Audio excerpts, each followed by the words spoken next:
Ma'am CJ, ito po yung sabi ko kanina. So, itong part lang naman. Okay naman po yung mismong frame niyan. Itong foam lang po, yung mismong handle niya. Yan. Then, ito din ma'am na-adjust. So, ito yung pinakataas niya. So, kapag gusto nyo babaan ng konti, pindutin nyo lang to. Tapos po, ito. Ito. Yan. Sagad ko na lang po yung pinakababa. Para makita nyo po yung pinakababa na part. Ayan. So, ayan po yung pinakababa niya. Then, ito naman po yung canopy. Parang sa stroller talaga siya. So, ganyan. Yan. Maganda po yung canopy niya. Tapos, ito po yung kapag gusto nyo siyang tanggalin. Yan. Kunyari, magmumall po kayo. Pwede naman. Ayan. Angat nyo lang po. So, itong kabila. Yan. Mabilis nang din tanggalin. Then, ito po yung mismong backrest niya. Sandalan po. Ito, na-adjust din po yan. Ayan, ganyan. Medyo nakapahiga. Tsaka natutupi. Ayan. So, ayan po.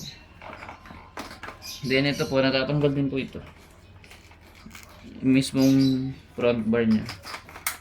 Ayan. Tatanggal po yung bolt.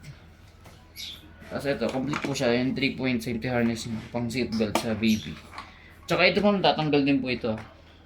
Madali lang tatanggalin. Na ano lang yun dito sa baba.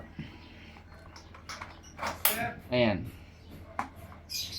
Pagkakabit niya siya, ganun lang din. Ayan. Tapos, yan, makapal naman po yung gulong, tsaka may lock. Para talaga siyang stroller. Ayan. Tapos po, ito pala mami part na to, yun sa paa.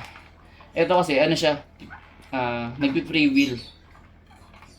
So, yung mga ganito, kahit na e-bike po siya, hindi naman po siya umaandar. Kasi nagpi-free wheel lang po siya.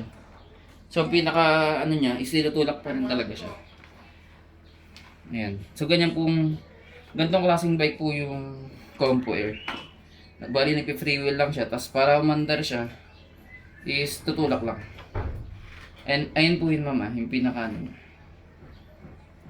Ayan po.